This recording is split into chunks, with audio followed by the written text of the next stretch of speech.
It's 10 o'clock on Wednesday, September 17, 2025. I call this meeting to order. Deborah, can we have a roll call, please? Certainly. Hurt, Here. Hildreth, Here. Lamaji, Here. Bentley is excused. Do we have any participants for a member forum? Yes, we do. We have a single speaker. If you'd be so kind as to come up to the end of this table, Mary England, please just restate your name and your Rossmore address, please.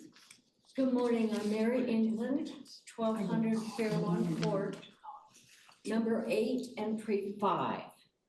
And I would like to briefly address the procedure titled "To Establish Procedure for Hearings," P101.1. The revision includes, I think, a deadline that is unrealistic. And when a hearing is called by the board or requested by the member, at least 10 days prior to the hearing date, the general manager will personally or otherwise deliver to the member a notice of the date, time, and location of the hearing. I would recommend extending that date deadline. Obviously, at least 10 days would be a minimum, but I would say 15 business days. To read at least 15 business days prior to the hearing.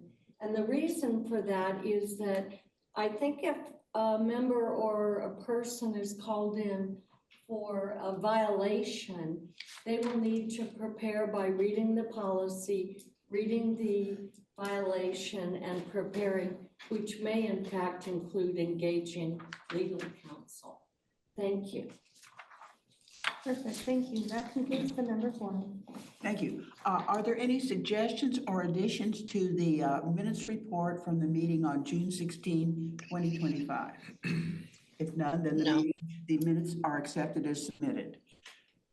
The chair does not have a report and there's no unfinished business. So let's start with the new business to consider amendments to policy 102.3.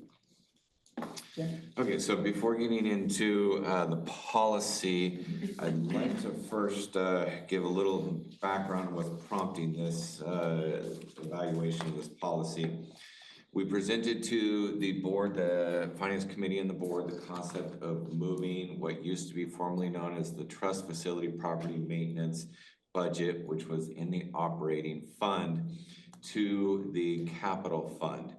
And the reason for that is many of the items within that really are reflective or could qualify as capital, in that the projects cost more than $5,000, the equipment costs more than $5,000, and it extends the life of the asset.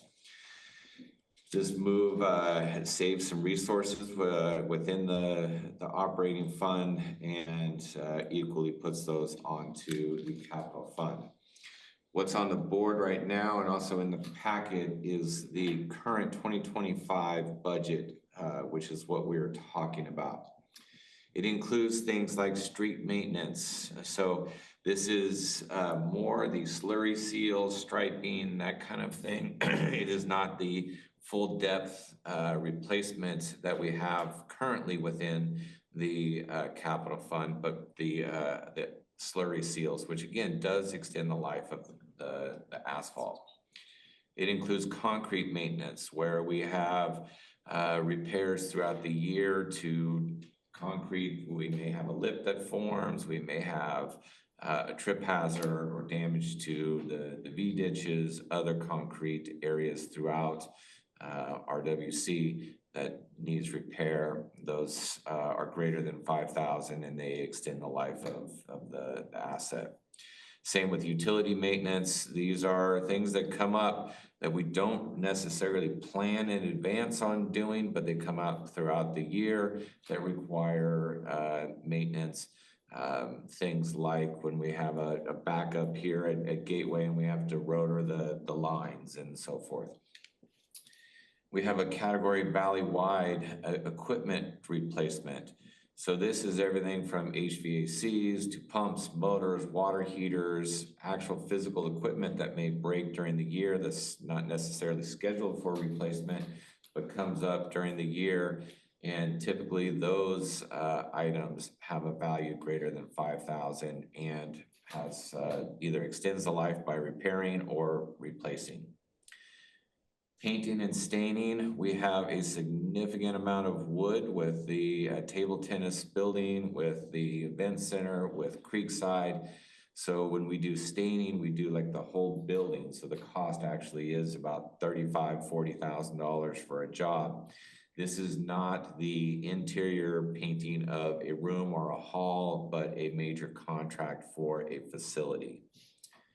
Furniture replacement, this is things like when we replace furniture on the patio here at Gateway or in one of the clubhouses lobby area. And typically that furniture individually may cost less than the $5,000, but collectively for the area costs more than $5,000. And you'll see how that qualifies in the policy.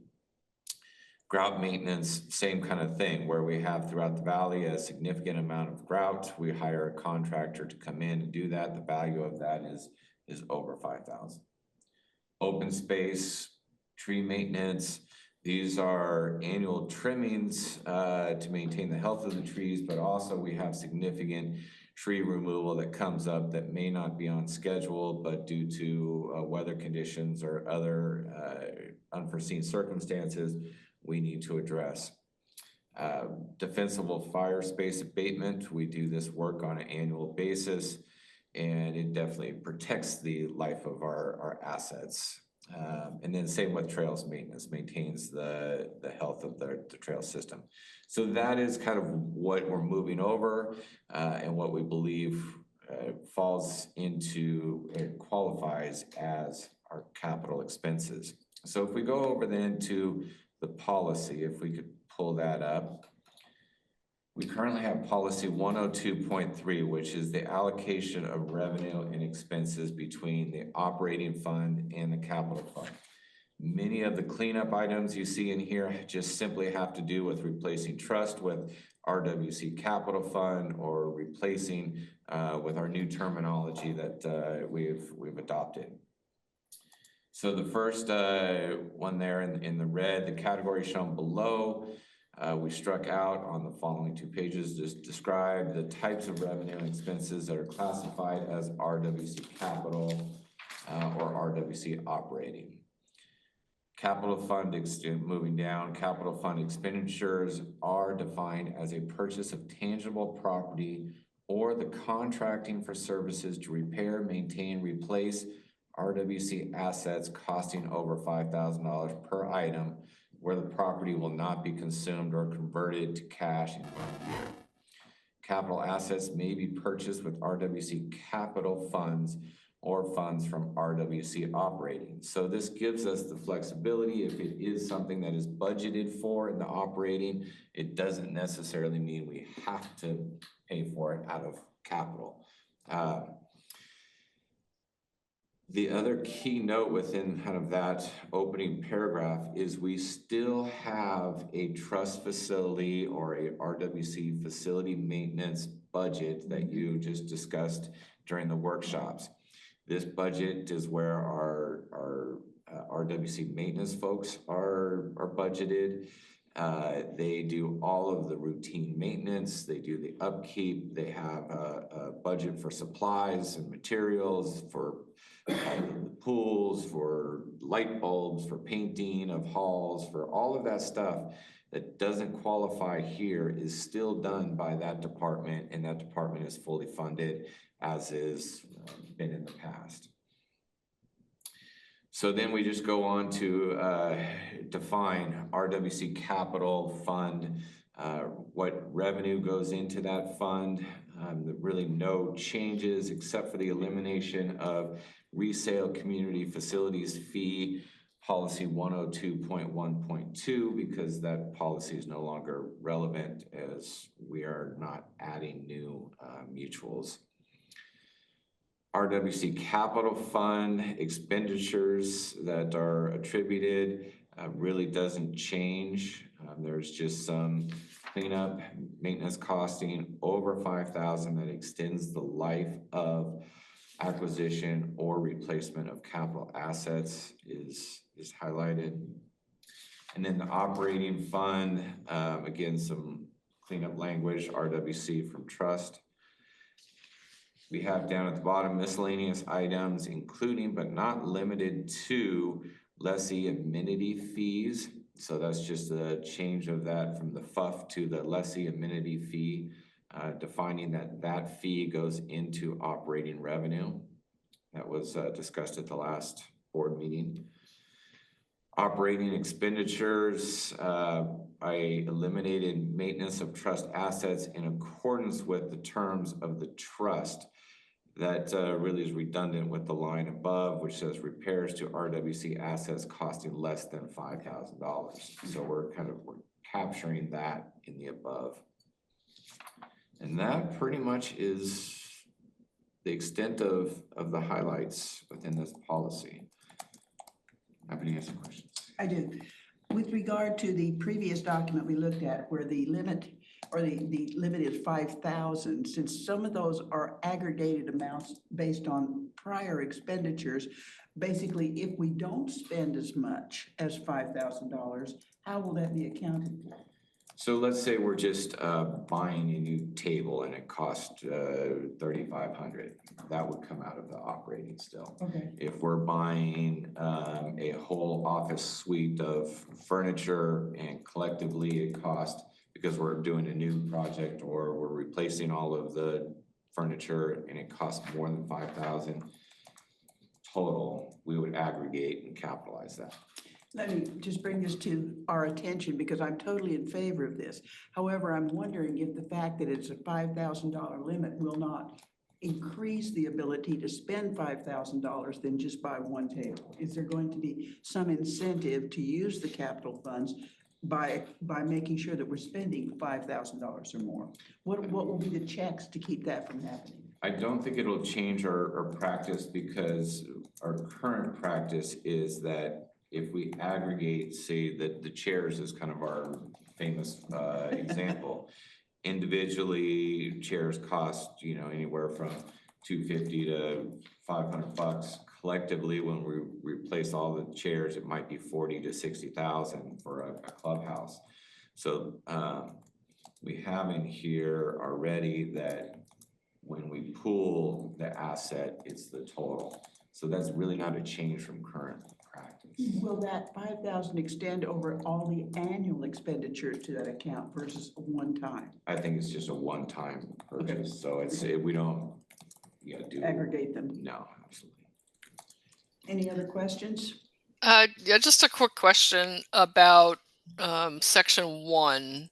It mentions revenues could include gifts to RWC. Is that even allowed? It is. So if somebody wanted to donate something of capital that would go into the trust fund or the capital fund, that is certainly permissible. The board, there is a sole separate policy on that, what qualifies and the steps for accepting a gift of various amounts, but it is possible. Has it happened in the past? Can you?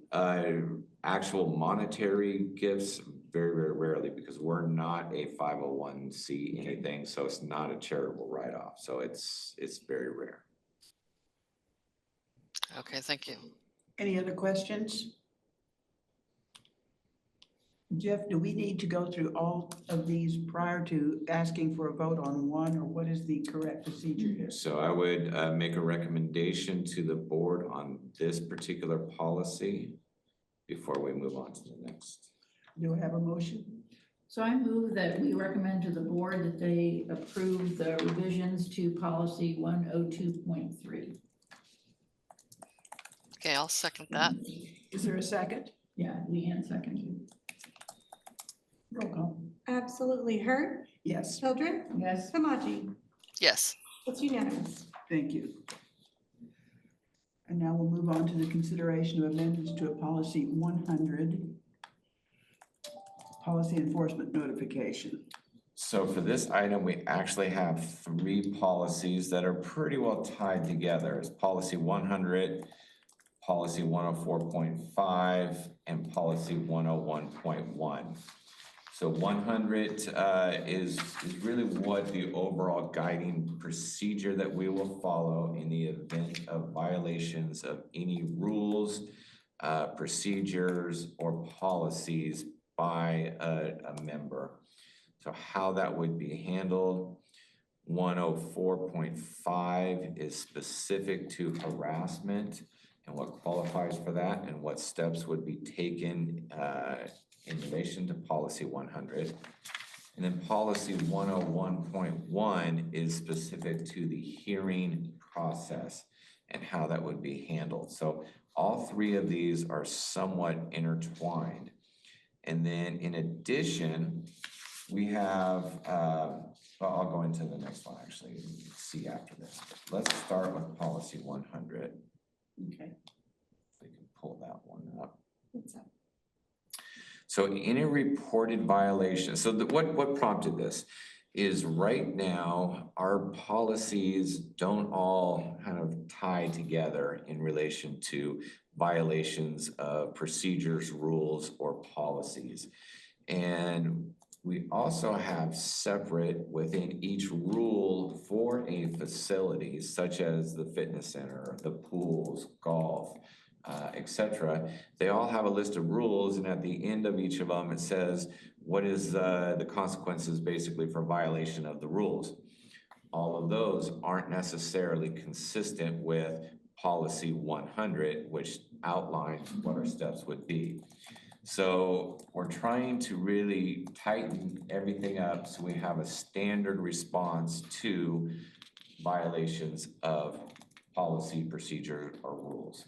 So 100 is kind of the overall guiding, what are the steps we take. So any reported violation of a policy, procedure, or rule is to result in the Rossmore Walnut Creek's general manager or his or her designee reviewing the incident for a determination whether to pursue an investigation and may issue an initial letter to the member alleged to have committed the violation based on the results of such investigation. If harassing behavior persists, or if there is a second violation, or if serious or potentially unlawful conduct occurs, correspondence to the member alleged to be in violation will be sent from the Rossmore Walnut Creek's board president and a hearing will be scheduled. So we don't want to jump to a hearing, initially. We want to have a process where the general manager or their designee could issue a letter saying you're in violation of X, Y, and Z policy, procedure, or rule. Please monitor your behavior, that kind of thing.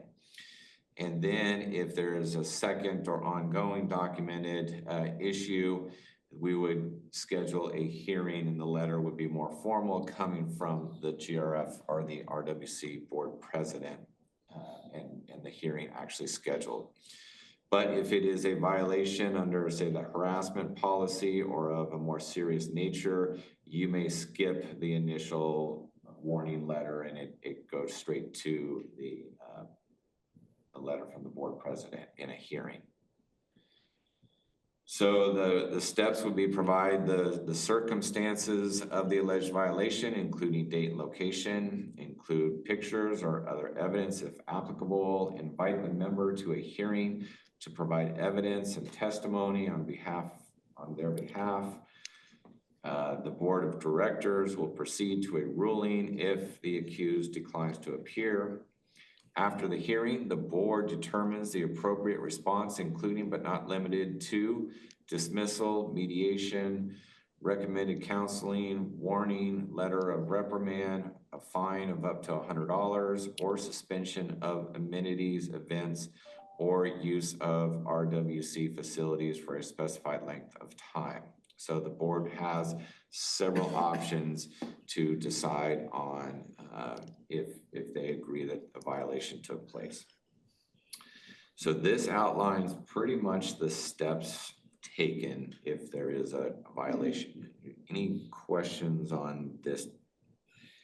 Do I understand correctly that there will always be a letter sent first prior to any other action by the board? Not necessarily. If it is a violation that kind of is of a very serious nature, a harassment type violation, or something that kind of supersedes just a warning, then you can jump straight to the letter from the board president and calling of a hearing. Now, if it is a actual violation of the law, we would report that directly to authorities. All right. So I have a couple of quick questions. Oh, I'm sorry, Leanne, go ahead. Leanne? Did Leanne, you had a question? None. Okay, I'll go ahead. I understand this procedure, and it refers only to members. Is that correct? Not residents. So we're using the term member as it's defined, as owner of a unit. I just want to make sure that it's applying to owners, members, and not necessarily residents. It would.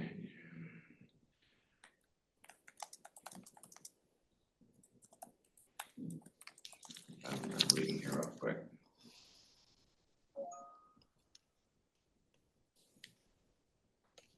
I would think it would apply, the term member is kind of not in the technical term, but we should put member Or resident? Or resident. Okay. Because it would apply to, you may be a lessee or something. a lessee, or you may be right. And then just a second question. How do you or your designee, how do you determine who will do the investigation? So it depends on kind of what the violation is. If it is of, say, they're repeated, we have an incident report that is typically done that would be reviewed by usually the department head and or the general manager. If it needs to be referred to HR or to our public safety, then it would, depending on the nature of the violation or the investigation that needs to be done. Okay, thank you. I had a couple questions. Yes. In item number 3, should executive session be inserted after invite the member to a hearing?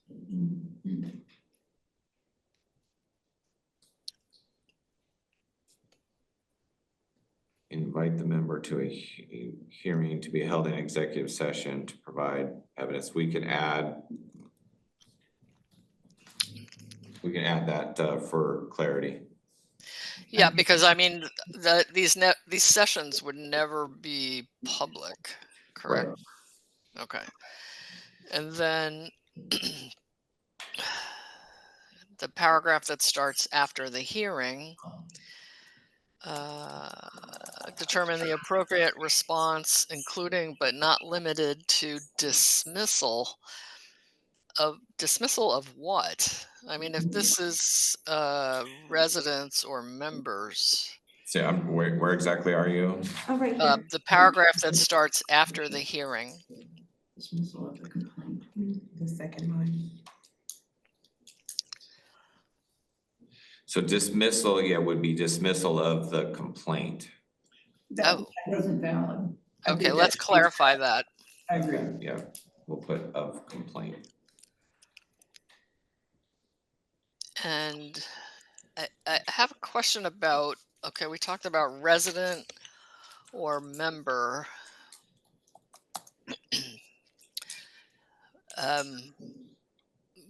What if it was like a guest or somebody who actually didn't live here? Does this apply to harassment by someone just kind of floating around Rossmore? So at all times, the member is responsible for their guest behavior. okay. So if Okay. a guest does something, it is the member that we have authority over. Unless it Okay. is something that we do need to put All to right. the authorities. If a member or a resident has a caregiver, is that considered a resident? Same thing, yeah, it would come down to the responsible party to RWC, which would be the member or the resident. So they would then have authority to replace their caregiver or restrict their caregiver or those actions. One more question. I assume you have protections for staff against harassment. That's somewhere else? That's a separate Yeah, we're category? gonna talk about harassment policy here in just a minute. Okay.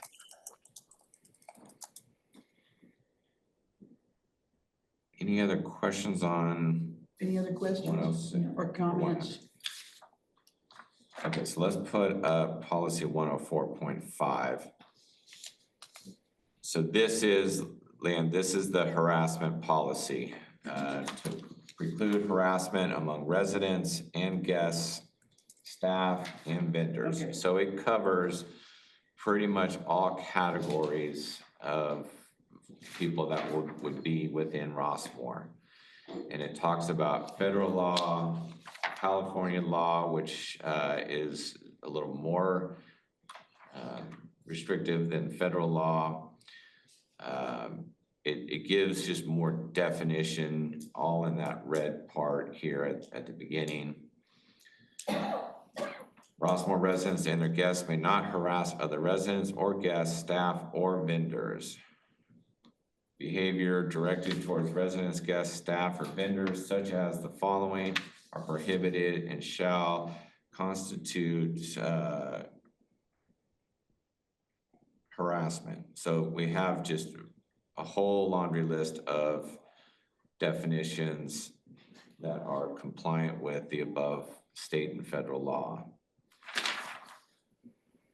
Members to have willfully and or habitually violated this policy may be subject to discipline pursuant to RWC policy. So this would go back to policy 100 that we just discussed. Persons subject to harassment as defined herein should report such incidents to a member of RWC senior staff and or the Rossmore Walnut Creek Board of Directors.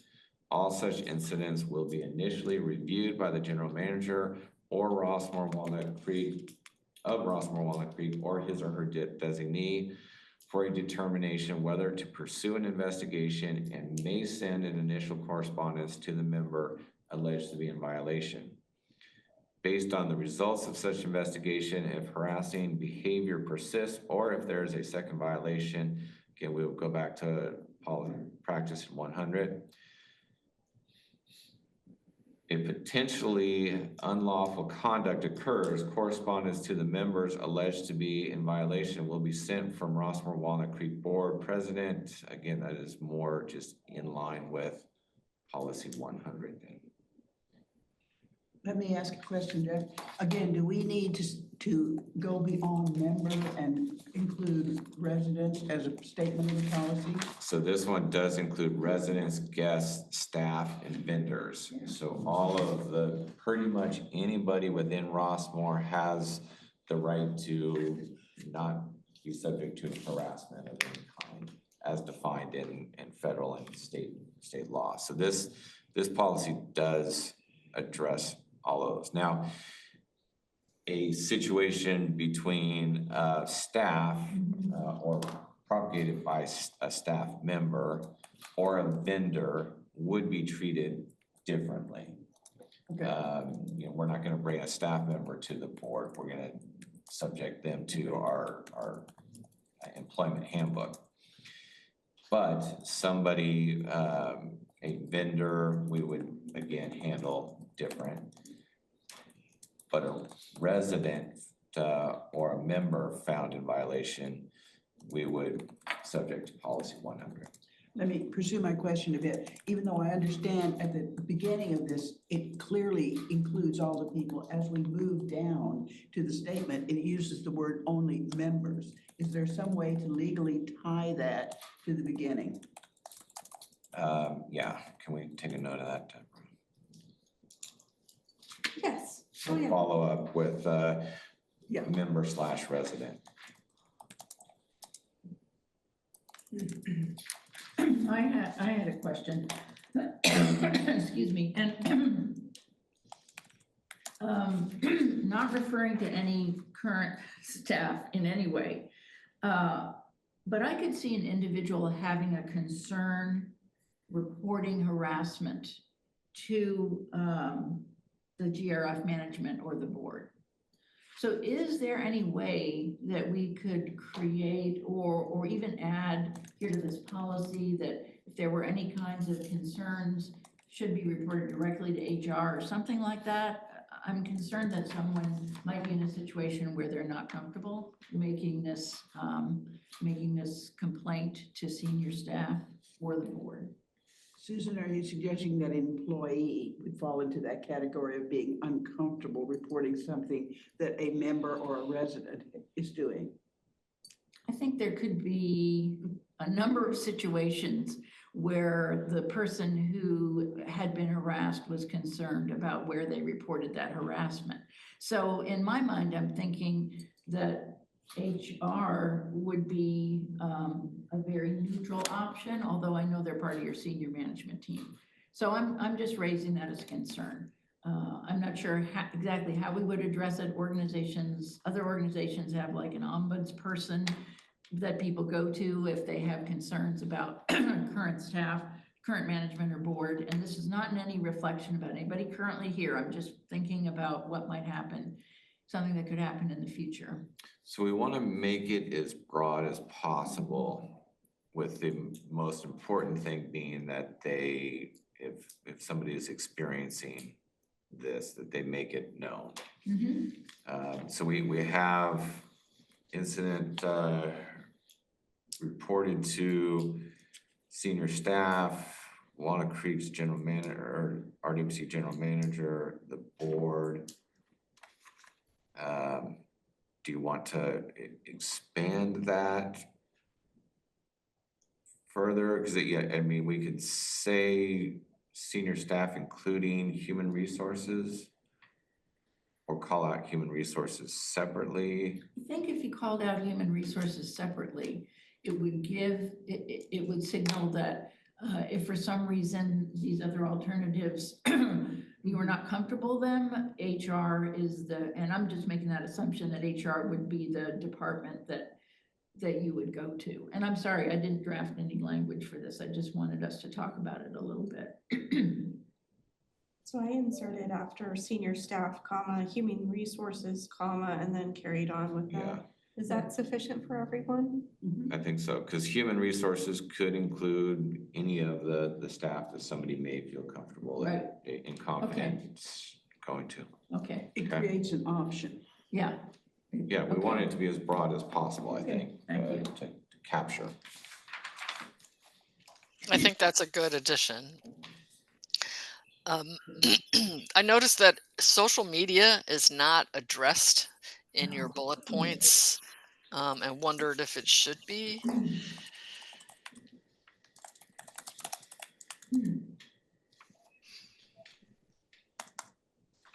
I can run that by our legal counsel. By the way, all of these have been provided to us by our legal counsel in looking at the collective policies. So yeah, we can run that by Jeff. Okay. Issue And then the bullet. in the last paragraph, it talks about how after review and persistent harassment, it could be investigated by legal counsel or referred by law enforcement. So I'm thinking of a scenario where someone goes directly to law enforcement, but we still want this control of the policy in place here. So if it went to law enforcement, would we be made aware of that, or does it stay confidential?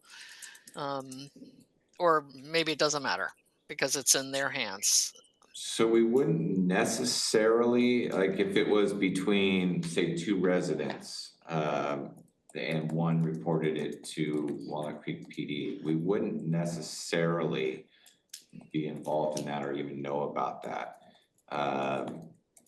Unless it was something that took place on RWC property where there was an investigation and we were providing evidence. Any incidents between a member and staff we would know about, and then would want to run our own process in addition to whatever legal process may be. And so it's coordinated with. So I guess that's a long way of saying it somewhat depends on what the circumstance of harassment may be. So if I understand, basically, if it's between two residents or two members, but doesn't involve any staff or anything of that nature, we would not necessarily know if they took it directly to the police. We may not know, but if it did take place on, say, at the fitness center and we were witness to through our staff, or people reported it to our staff, I got you. then we would be. But if it was just strictly between two members and somebody reported it to PD, we may not. Okay. Yeah, we may not have insight. And we may not, in that case, have a role to play.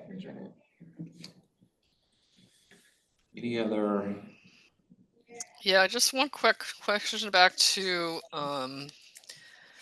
legal's addition of the paragraph starting Department of Housing and Urban Development, final rule. Talks about housing discrimination. And I'm wondering if that's more applicable to mutuals than RWC.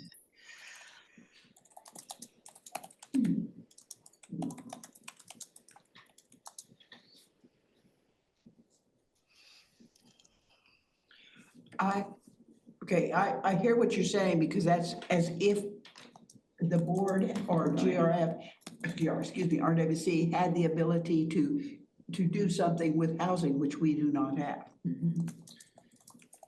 Yeah, I can certainly ask Jeff Beaumont to evaluate that, his reasoning for inclusion of that based on our relationship, unless it was something that fell within our role as property manager, which we still do have staff involved that are RWC staff. So let me get a little clarity from him on that. And with regard Okay, to member records, because there is a connection there when you talk about member records. Okay, so I'll follow up on that on paragraph Department of Housing and Urban Development. Any other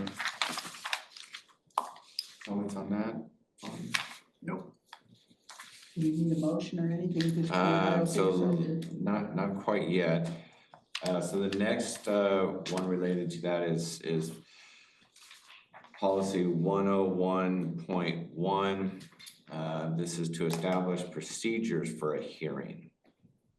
So this is if we do go to a hearing, what are the various steps involved in that hearing process? And it just outlines various bullets for the steps that are taken, how the hearing is conducted specifically, and then at the conclusion, within a certain number of days, how the communication is back to the member or resident with the resolution. So if you'd like to discuss any of the various elements to the hearing process. Well, I had just a couple of questions.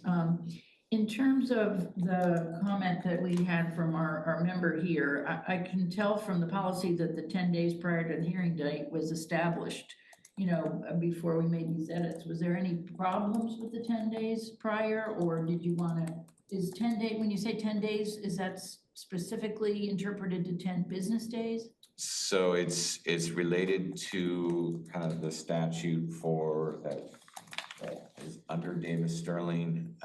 We can do something different if the committee and the board would like, but it is pretty consistent.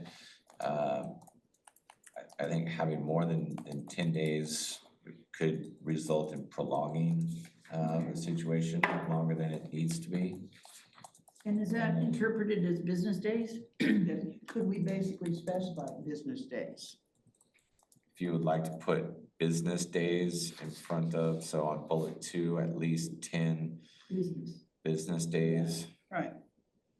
We can insert that. I have one other question. I mean, not having been through one of these with the board, but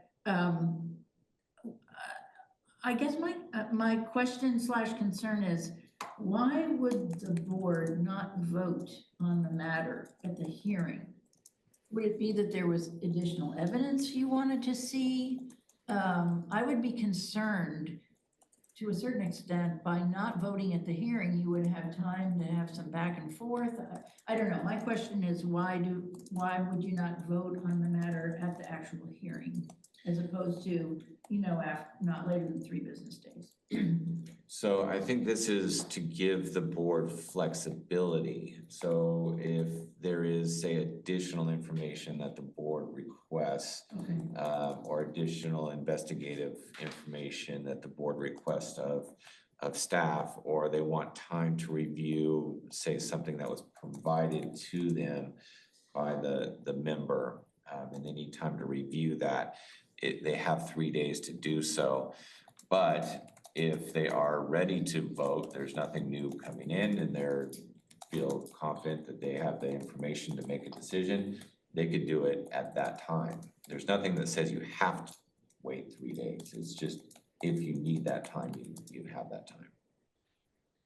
So when the phrase is after the hearing, So after, that's when the hearing closes, so that you could vote after the hearing concluded, right? that's correct. Okay. So the hearing is basically when they're providing evidence or a statement on their behalf, the accused, and there may be questions, discussion, but then the hearing is closed and then you can deliberate immediately. Okay, thank you.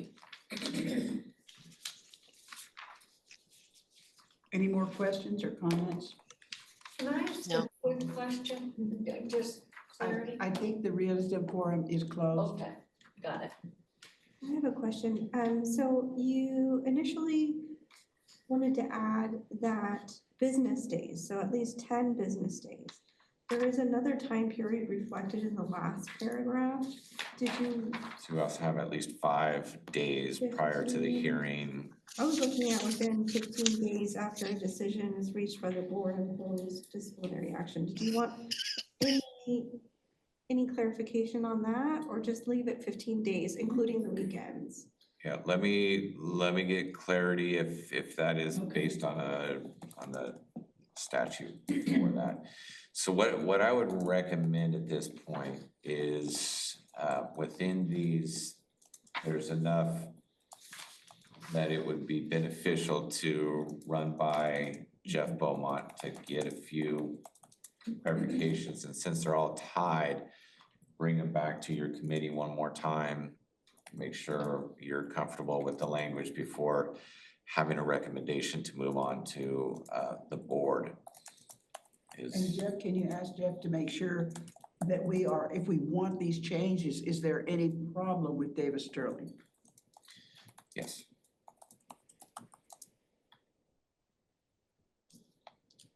So if it's okay with the committee, we will revisit item B based on notes and feedback that we get then from legal counsel. So no action needed then. Okay, And then item C is really as we're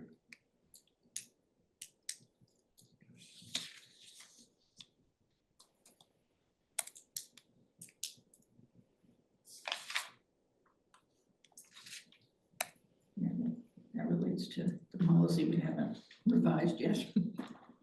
yeah, so this one we can bring back to, but if there's any kind of questions in relation to it, is to establish a policy, procedure, and rule for violations of a policy, procedure, or rule. And let's see, what am I doing here? So my question on that one is really minor. It's that, you know, if we were, so assuming we revise policy 101, then that's going to be reflected in a number of different places here in our documents.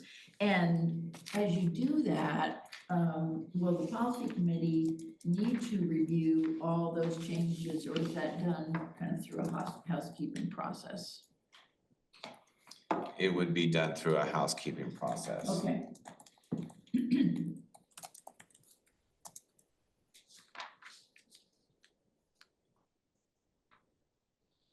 So what we're kind of recommending is that where we have rules that states what violations they would kind of all be updated to say violations of policies, procedures, and rules will be reviewed and acted upon consistent with policy 100, which may be found on myrossmore.com website or upon request at the administrative offices at Gateway Clubhouse.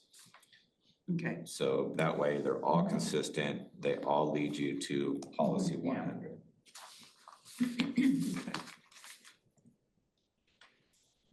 So we'll kind of tie that action again and bring all of these as a package for you to consider recommendation to the board.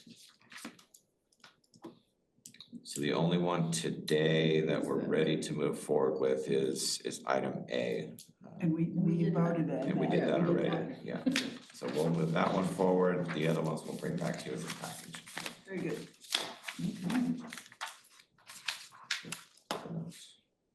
Okay, are there any other questions or comments?